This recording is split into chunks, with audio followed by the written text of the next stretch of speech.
friends, even though I cook dinner for my household almost every night, there are definitely nights where I'm just not so into it. So I'm gonna share with you some of my go-to meals when I'm just feeling tired and uninspired and don't have a lot of energy to put in cooking, but I still gotta make dinner. And I wanna clarify from the get-go, these are low effort meals, not no effort meals. I don't think you need to watch me to tell you how to put a frozen pizza in the oven or make a peanut butter and jelly sandwich. So these are gonna be meals that take just, a few minutes of prep time maybe, but overall are very hands-off in terms of the cook time and meals that I think are pretty easy to put together, but then still have a full cooked dinner at the end of the night. Hey friends, in addition to making a dinner tonight that is going to be low effort, I'm also making a dinner that is not going to heat my house up because I'm having problems with my air conditioning again. Thankfully, it looks like today is going to have been the last 90-degree day in the foreseeable future, and after the next couple days, it even looks like it's going to be like highs in the 70s for at least a week. So just got to get through today. So I'm going to be using my rice cooker. This is my large rice cooker. I got it brand new from the thrift store for $15. Definitely worth that $15. Trying to decide if I want to make 1.5 or 2 cups of rice. I'm going to do 1.5 cups of rice I'm going to get. And here's my 1.5 cups of rice. I do like to rinse my rice. However, I am not Uncle Roger. I will not judge you in any way if you do not choose to rinse your rice. There are pros and cons to rinsing or not rinsing your rice. I like the texture better when I rinse it. I've got some pork shoulder that should be thawed enough. I wanted to do chicken, but the chicken and the pork were both a block of meat in my freezer, and the pork shoulder is easier to thaw, so that's why I went with that.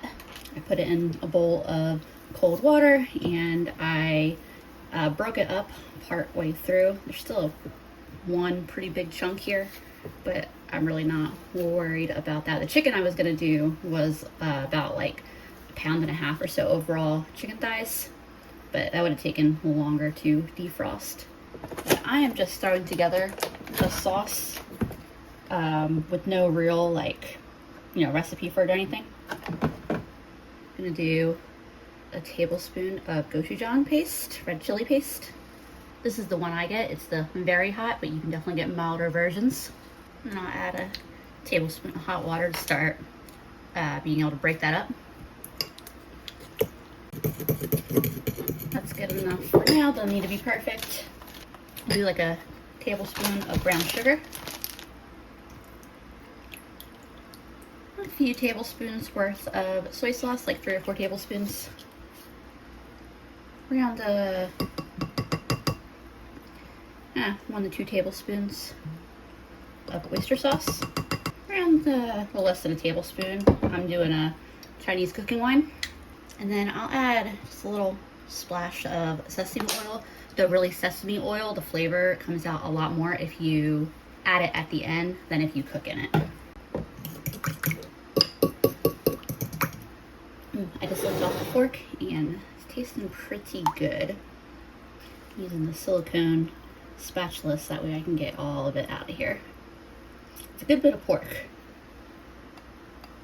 Hopefully that's enough sauce for it. I could make a double batch, but at this point it's a little more effort than I want to do. I think it's coating it pretty all right. It's a little bit lighter of a coating than I was going for, but it'll be all right. Right, set this to the side for a second and go back to the rice cooker. I'll add about 1.5 cups of water. A little dash of chicken bouillon in there. Some black pepper. Some garlic. Oh, that's what I forgot. Hold up. I just forgot. I wanted some ginger in my sauce. Now I'm just kind of grating it over like Parmesan cheese, but I just stir it in. And I'm just going to put some garlic powder on there because I don't feel like cutting up any garlic. This would be a great time to have some garlic in a jar, or the garlic paste that comes in a tube. Back to getting the rice cooker ready. So I have this frozen bag of stir-fry veggies. This was $1.50 from Aldi. It's a steam bag, but I'm just dumping these in frozen. I've got some frozen peas that have been in my freezer for a while. I'm gonna pour a bunch of those in. some of it came out as a frozen block. That's okay. And then I also have some frozen shelled edamame. Whoops. Edamame. Edamame down. And I'll add a little bit of those too.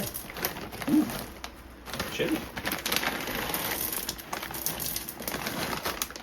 There's what all that frozen stuff looks like in there. I'll toss just a little bit of garlic and pepper, and then a little splash of soy sauce on everything. And then I'm just dumping my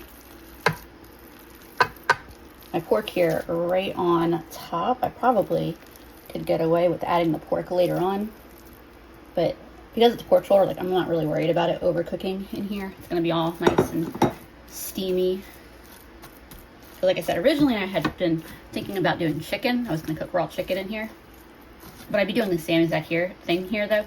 The chicken would just go right on top and I'd be cooking exactly the same. All I'm doing is closing this up, hitting the white rice function, and if I were doing chicken, it would be cooked by the time the white rice was done cooking. My rice cooker has beeped that it's done cooking, so let me open this up. So everything should be perfectly cooked. Obviously the meat didn't need to cook, so no problems there. See the rice down there? Done perfect. Okay, mix this up a little bit since I kind of just piled the veggies up in different sections of the rice cooker. But this is ready to dish into a bowl and see how it turned out. Oh yeah, and I'll just stick a little bit of sesame oil on top of everything. If it was the chicken, I'd probably stir everything like completely into the rice. I think in this case,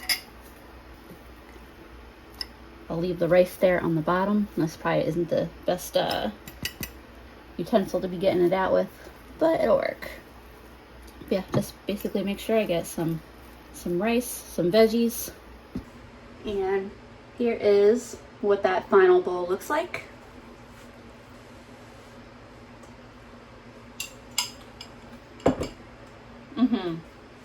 The pork was not a bad call because this is really good. All right, I got a package. And a big thanks to today's sponsor, Tempo. Tempo is a meal delivery subscription that brings chef-designed, ready-to-heat, single-serve meals that can be cooked in just 2 minutes straight to your door. This box is pretty heavy, so I'm excited to do a little unboxing and show y'all what's inside. Besides being fast and easy, Tempo's menus are dietitian approved, made with fresh, real ingredients that you can find in your own kitchen, and support a variety of dietary preferences.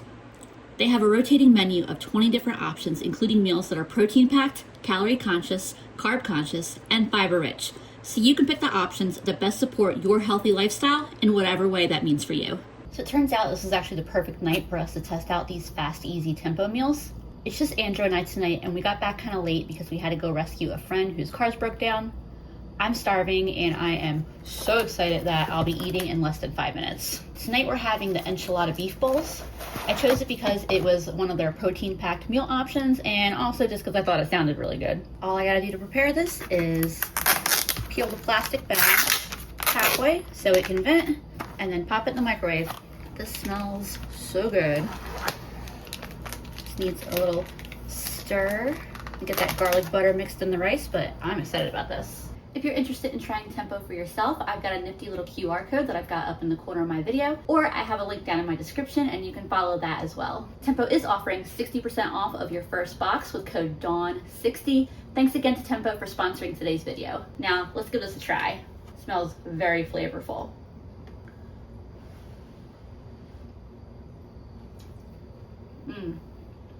So I think this is seasoned really well, and the thing that I'm most pleasantly surprised by is the peppers. It tastes so fresh. Like, these really feel like it was made recently with fresh ingredients. I'm really happy about that.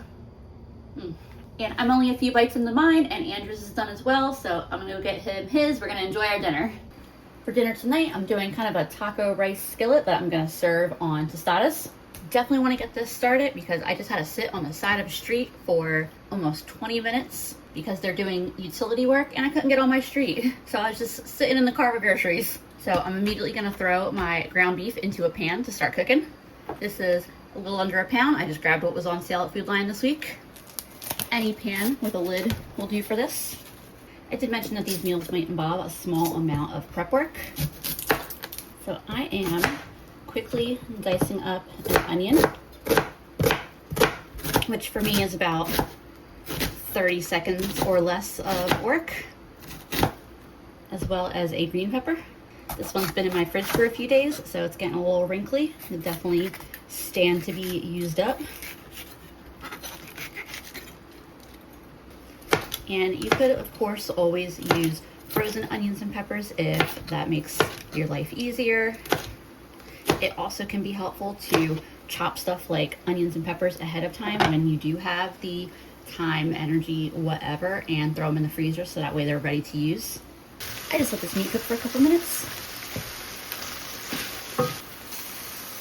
And I'm just gonna get a little bit of that excess grease out real quick, because I did use a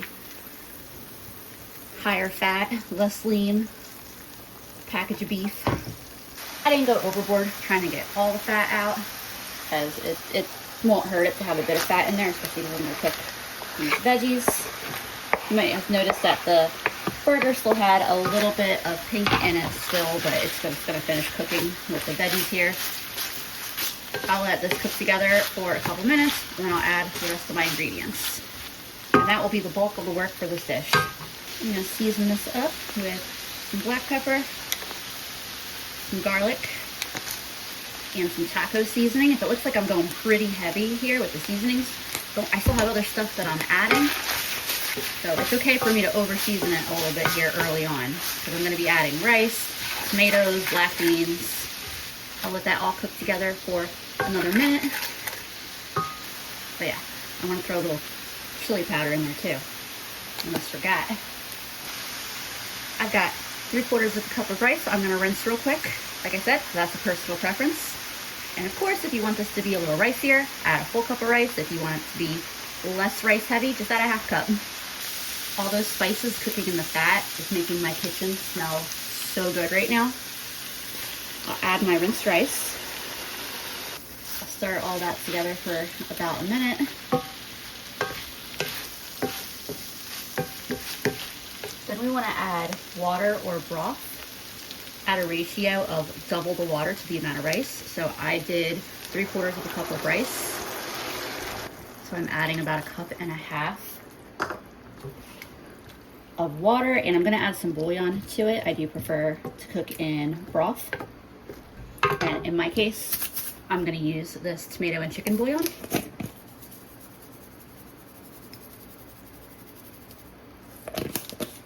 Get that mixed in real quick. And then I'm gonna turn this up so that way I can bring this to a boil. I'm also adding a can of tomatoes. Specifically, I'm doing the tomatoes with green chilies because I like the green chilies in it. However, if you want it to be a little less spicy, you could definitely just do regular diced tomatoes. And if you're feeling up to chopping some extra ingredients, you can chop up some fresh Romas to put in instead of a can of tomatoes. I also have these jalapeno flavored black beans. Because they are already seasoned, I'm not gonna rinse them. I'm gonna add the beans and all of the liquid together. You could also do pinto beans as an alternative, or you could omit the beans altogether if you don't like beans. But you know how we feel about beans in this household. Now that this is coming up to a boil, I'm gonna put a lid on it.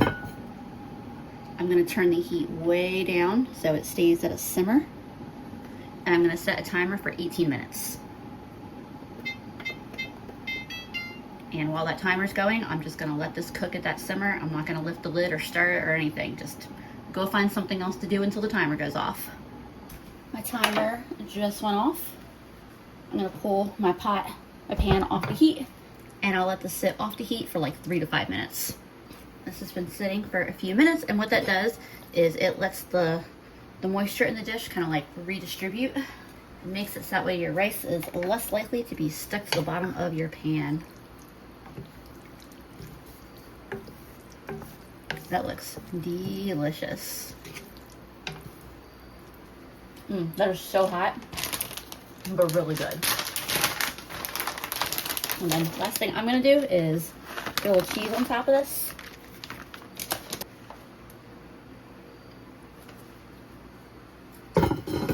And then I'll just pop the lid back on there for a minute, see if that melts it. You could throw it under the broiler. My air is still out, so I don't want to quite use the broiler tonight. And we're going to be eating this on tostada shells.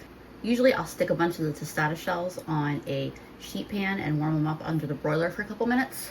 But since I don't feel like doing anything at all with my oven today, I'm just going to put these in the microwave for like 20 to 35 seconds. You don't have to warm up tostada shells before you eat them, but they taste a lot better if you do.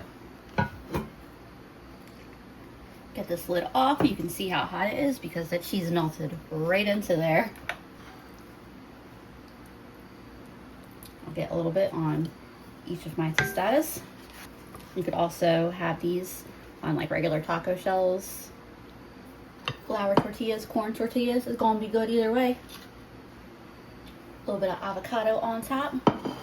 I'm gonna taste this with caution because I'm sure it's really hot.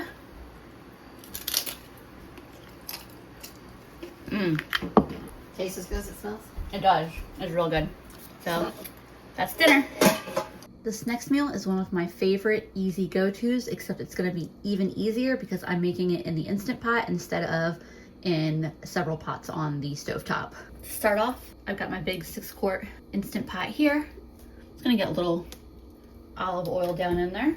I've got frozen meatballs. This is a 2-pound bag. It's about $7 at Aldi. I'm gonna use half of it.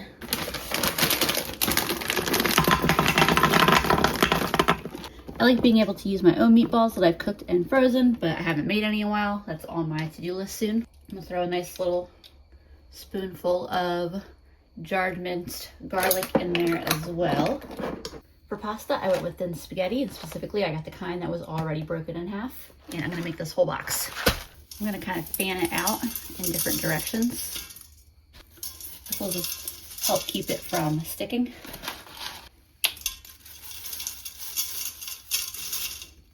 Then I have just a standard 24-ounce jar of spaghetti sauce. This one's from Aldi.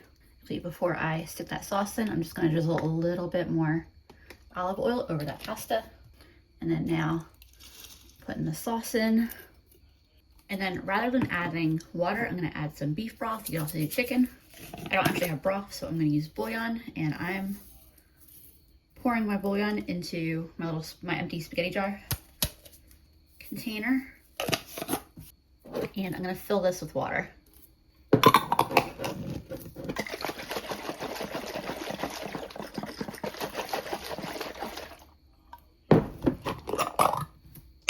Now I've got that last little bit of pasta sauce as well as the bouillon mixed in.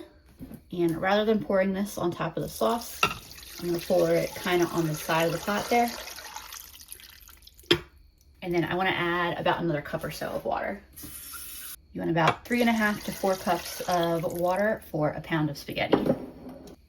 And you don't want to mix this up. When cooking pasta in the Instant Pot, the layering portion is actually important. And then it's going to get in the sauce a little bit, but I don't mind. I have this silicone trivet thing, basket, and I have this bag of frozen green beans. This bag is just a little bit more expensive than the other bag of cut frozen green beans that Aldi has that are a little they're like short little pieces, but this was cheaper than a pound of fresh green beans, and I don't have to cut the ends off this. As an alternative to the silicone basket, a shallow metal bowl or a metal dish would also work. I know some people will do like Pyrex dishes in their pressure cookers as pot and pot method. I don't necessarily always trust my Pyrex for that. It's a little bit high up, but I think it's gonna be okay. It's above the max fill line, but there's a lot of empty space in here, and as that pasta cooks, it's gonna sink down. So, I'll pop the lid on here. This pasta has an 8 to 10 minute cook time. So to convert that for the Instant Pot, I'm gonna take that lower number 8, I'm gonna divide it in half, which is 4 minutes, and then I'm just gonna knock a minute off. So I'm gonna cook it for 3 minutes. A more robust pasta would take longer, and you would wanna take into account whether you wanted the green beans to cook that long and maybe pick a different side at that point. So yeah, I'm setting this for 3 minutes. My Instant Pot has come to pressure. When the timer is done, I'm going to immediately release the pressure.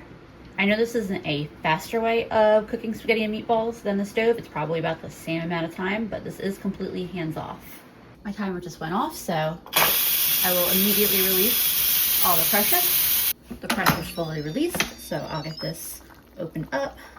I've got a bowl right here that I'm gonna dump these green beans into.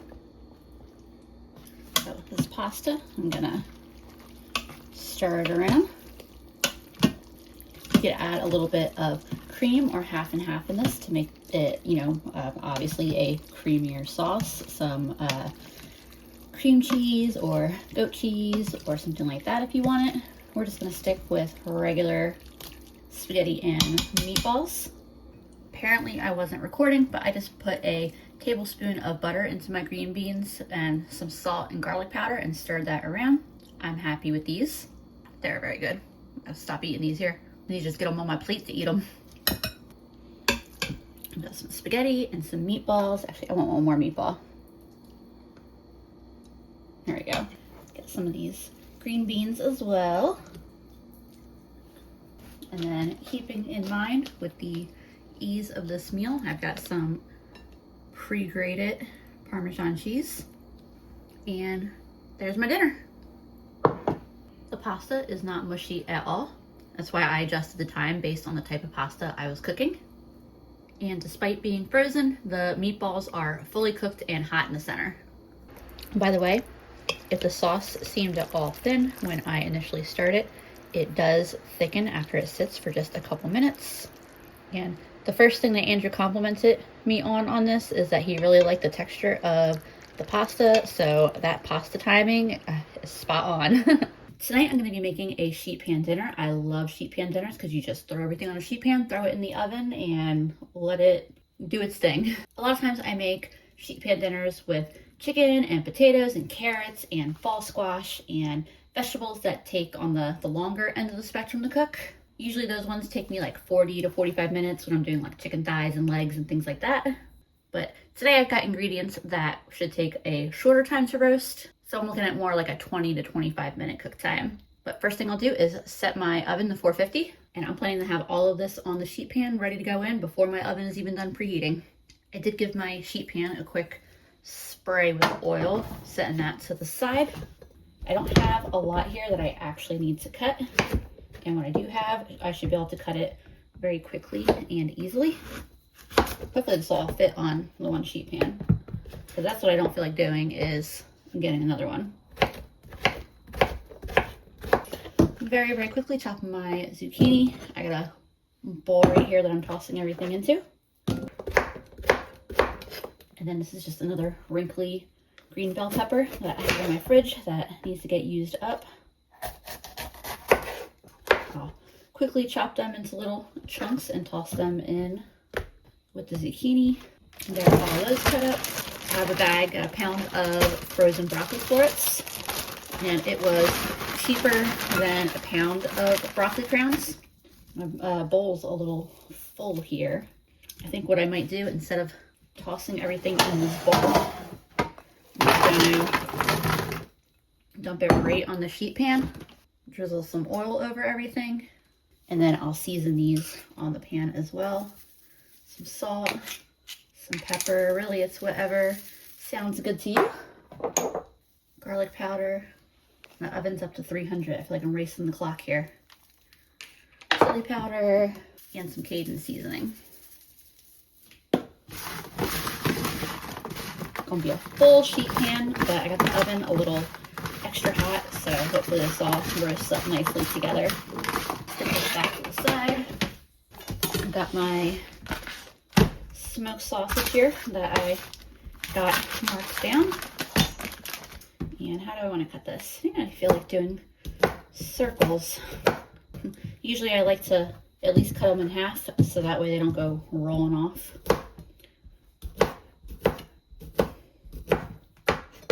But today I'm feeling just some plain Jane circles. And then I've got some gnocchi. This is just non-frozen shelf-stable gnocchi from it's in the same section that like all the regular pasta is in. And we don't need to boil this ahead of time or anything. We're just gonna cook it in the oven with everything else. I'm gonna do the same thing Get a little bit of oil on those and season this bowl with the same seasonings. You could do different if you wanted to. I will toss this around briefly. Everything get covered in oil and seasonings. My oven's about to beep at me. I'll spread this out with all the veggies. This is a way fuller pan than I prefer. I prefer there to be a little bit of room between everything. Really, this should be on 2 pans with this much food, but I preheated my top oven and I only have one rack in that oven, so this will just have to do. And because there's so much on this pan, I'm just gonna go ahead and put it in for 25 minutes from the get-go and see what it looks like then. My oven might have beat me just ever so slightly, but I'm calling it a win. I was pretty much right there. This is what my tray looks like after 25 minutes. Actually, it might be done enough at 25 minutes. Like I said, I had that oven set pretty hot at 450. Let me set this down and taste a couple pieces here. So this is good and ready as is. I'm gonna sprinkle just a little bit of Parmesan cheese on top, and I'm gonna toss this back in the oven, which I already have turned off, for like just a minute. And I'm just gonna eat this served in a bowl. And there's what my dinner looks like: sausage, gnocchi, and veggies. And it only took me as long as it took to preheat the oven to get ready to go in. Hey friends, tonight's low effort dinner is also an I didn't get around to going to the grocery store today and doing shopping dinner. So it is being made from whatever odds and ends I have in the house. I have a ½ pound of frozen sausage here from my freezer. Wouldn't take very long to thaw it out, but I'm gonna go ahead and cook it right from frozen in my pan. I'm just making a real quick, real easy soup, which is good because my household has been asking me to make soup anyway. So it all works out. I'm just very quickly dicing up this onion. My celery, I'm just gonna quickly chop them up like this. And then I have this one whole carrot in the bottom of my veggie drawer. So sad. But it is just dehydrated. It basically, the fridge dries it out and the fibers relax, and that makes it soften up, but in a cooked soup it will be fine. Also have a bunch of these baby carrots. I don't feel like trying to cut them up into little pieces, so I'm just cutting them in half. Let's see if I can start breaking this meat apart yet. But the great thing about this soup is that you can use pretty much any meat you have on hand. You can use sausage, ground beef, chicken, including leftover chicken, ground turkey, ham, or you can just omit the meat entirely and make it a vegetarian soup. That'll still be good. And now that I got this broken up, I'll just add all these veggies in to cook with it.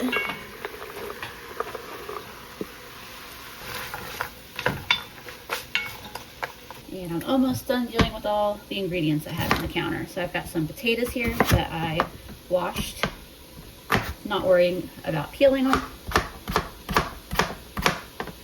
And I'm just cutting them into little pieces. Like for most of these veggies, probably not the potato, but the rest of them, you could probably use one of those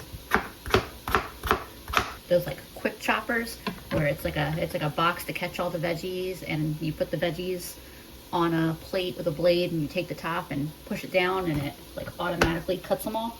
I don't use those type of things just because I'd rather just wash my knife and cutting board real quick. I don't like having to wash those types of cutters with all like the plastic and like little grooves and stuff. They're just kind of a pain to wash.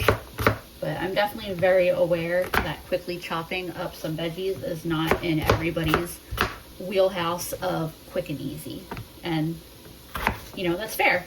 It's impossible for me to make a video of meals that will be quick and easy for everyone, because everyone has different struggles and capabilities. But hopefully some of y'all out there can watch these meals I'm making and see one of them and think, ooh, that is something that I could handle for dinner and would make my life easier, and that's enough for me. And I just remembered I bought the jarred garlic the other day. I would not have taken the time to cut up any garlic for this soup otherwise. So put a nice spoonful of that in there. I'm gonna start adding some seasonings. A good bit of garlic powder. I know I just added the jarred garlic, but in my head they're different. I'm gonna get a little bit of chili powder. I have this Badia garlic and herb seasoning blend. So I'm just going a little crazy on the garlic, but probably won't actually taste all that garlicky when all is said and done. Also get some black pepper in there. And just toss a little bit of this Italian seasoning in there. Found it in my cabinet when I was looking for something else. Whenever it's convenient to do so, I like to saute my spices in with the rest of my food before I add all the liquid. It just really draws out the flavor and aroma in those spices. Now I'll toss these potatoes in, and then if you saw, I also have a can of beans sitting on my counter. I make dried beans a lot of times for soups, but I also keep cans of beans on hand for when I don't have time. I stock up on beans when they go on sale. These are the Harris Teeter local grocery store brand. They go on sale every so often, buy two get two free, which makes them 50 cents a can, so I stock up then. I just give them a quick rinse, and just like with the meat selection, how you could go pretty much any direction you want it with the meat, it's the same thing with the beans. You can sub that bean out for any bean that you like or prefer, or you could omit it entirely. And then comes either broth or water and bouillon. I don't know how much I'm adding yet. This is a quart, 4 cups. I'll probably add 2 more cups, make it 6 cups. Add that. And you can see even before I've added the bouillon, we've already got a pretty rich colored broth happening. Yes, definitely the amount of water I'm gonna stick with. And then like I said, I'm using bouillon. I'm gonna go with chicken for this one. I'm just eyeballing it. I'm adding just a few splashes of Worcestershire. Soy sauce would also be a good addition. I just turn the heat up on this so that way it'll come to a boil, but at this point all my plan is to put the lid on it. It's gonna come to a boil real fast in here, and I'll lower the heat a little bit, and I'll set a timer for probably like 25 minutes and walk away and give it a taste when the timer goes off. I'll let those potatoes and carrots cook and let all those flavors develop together in the broth. And yeah, I'll be back in a little bit. My oven timer went off. I shut it off and walked away and continued to finish what I was working on. I imagine that 25 minutes was plenty of time for those potatoes and carrots to cook. My potatoes should be nice and softened through. Oh yeah. So all I gotta do at this point is have a taste, see how I like it, see if it needs anything. When in doubt, I can always let it cook for another 5, 10, 15 minutes. Let the flavors in that broth continue to develop. That is really, really great as is though. So I'll turn the heat off, and this is ready to serve up for dinner. By the way, one other addition that I wanted to mention is a lot of times I like to chop up some spinach or tear up some spinach to toss in the soup right at the end. It doesn't really need to cook longer than like a minute in the soup, but it's a good way to get a little bit of extra veggie in as well as bring a nice pop of color to the soup. Yeah, that is really, really good. I think it's so funny too that just a few days ago it was 84 degrees in my house and I was avoiding the stove and oven at all costs, and today it is 72 degrees in my house, and I am enjoying a hot bowl of soup while wearing a long sleeve shirt. So those are just a few of the meals that I like to make when I don't have a lot of energy or excitement going into dinner time. I hope I was able to give you maybe some ideas or inspiration for your own kitchen, and I would love to hear your own low effort, low energy dinner ideas. As always, I appreciate y'all for hanging out with me, and I'll see you again soon.